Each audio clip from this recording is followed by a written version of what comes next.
The skyrocketing rents in Irish society are causing very high levels of stress. Renters ask themselves, can I pay? If I miss a payment, will I be evicted? The housing charity Shelter UK estimates that 1/3 of renters lose sleep and 1/4 of renters from time to time feel physically unwell because of housing worries, with the price of rent top concern. That's in a society where people pay roughly 30% of their household income in rent. We live in a society, Minister, where the average is over 40%. Skyrocketing rents are a cause of poverty. Renters ask, what do I have to cut back in order to pay the landlord? Do I have to cut back on food for myself? Do I have to cut back on food for my child? The deprivation rate among renters is now 5 times higher than it is among homeowners. And the gap is growing. Back in 2018, the ratio was 3-to-1. So a big increase within the space of just 5 years. And when rent is included, 50% of single parents and their households are at risk of poverty. Skyrocketing rents is causing young people to stay at home with their parents for far longer than most would wish. 10 years ago, the average age for leaving home was 19. Today, it is 28. People are being forced to stay at home with their parents into their 30s. That cramps the style. It has to cramp the style of young people. I get the picture. Parents today are more liberal than they were back in my day and in my time. But it can't be too good for the sex lives of young people to be forced to stay at home with your parents until you're 28 or you're into your 30s. And that's apart from anything else. Skyrocketing rents are causing young people to emigrate.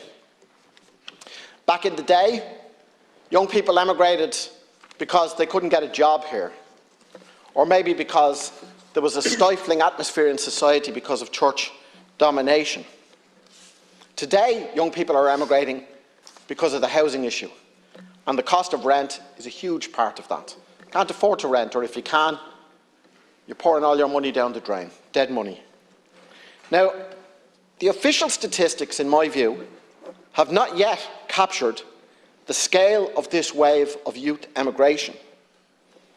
I think the next set of figures from the Central Statistics Office will be very interesting to see, and I think they'll be potentially quite scary on that particular issue. So bringing down the price of rent, and bringing it down drastically, is an urgent issue. It's gone way beyond the government narrative of trying to slow it with 2% increases. It's gone way beyond even the idea of a simple freeze. What is needed are rent cuts of a dramatic character. Now, this bill would make it law that the maximum rent would be 25% of median domestic household income. That for new builds, that would apply immediately, for new tenancies, and for existing tenancies, that would have to be implemented within the space of 1 year, and that there should be a national rent authority established to oversee the implementation of that project. Now, the official narrative is that the landlords are keeping their heads barely above the water at the moment, and they cannot afford to cut the rent. Minister, I don't buy it. I really don't. In Cork, the average rent is now over €1,700 per month. That's more than €20,000 a year. Take out the tax, you take out the maintenance, there's a tidy profit there for the landlord. I don't think you can lose when you have rental income like that. As before I even speak about Dublin, where landlords rake in more rent from their tenants than landlords in any other city in all of the European Union. I've heard government ministers say, yes, but Ireland does not pay the highest rates of rent in the world, as though that's something to boast about. But I tell you where Ireland does top the league table, and that is on the percentage of disposable income, of household income, net income, that is spent on rent. It's higher than Portugal, higher than Switzerland, higher than Israel, top of the table. 43% of landlords who have 20 or more tenants have a minimum gross income of €200,000 per annum. Ireland's biggest landlord, Oireachtas, made €22.9 million in profit in the first half of 2022. So don't tell me that this can't be afforded, and don't tell me that 25% is a crazy figure. 25% is the figure that we are putting forward. I think a lot of tenants would say that that is fair, and it's close enough to the international landmark, which is that you shouldn't pay more than 30%. But okay, if you don't agree with the figure of 25%, tell me what your figure is. Is it 30%? Is it 35%?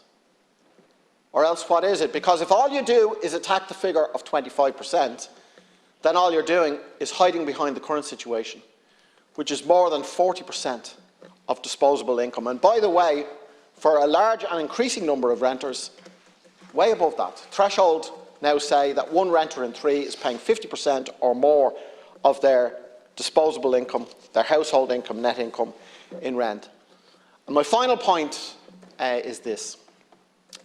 I read in the Irish Examiner this morning that the government are going to oppose this bill because they think that landlords will cherry-pick and go for bigger households rather than smaller households, and that there would be a danger of overcrowding. Well, that particular point might be taken up by some of my colleagues in the discussion in a detailed way. All that I will say here is the government have some cheek to talk about overcrowding when your failure to deal with the rental crisis is forcing 2 or 3 households to live together, and I'm talking there about young people who are forced to stay at home with their parents way past an age when they should be flying the coop. And second of all, what about the stories that we all hear every day of not 2 or 3 people sharing, but 4 people, strangers, 5 people, strangers, 6 people, strangers, and more being forced to share accommodation in order to scrape together the rent and keep a roof over their heads. This government has no right to lecture us on the issue of overcrowding. We'll take that point up in the course of the debate.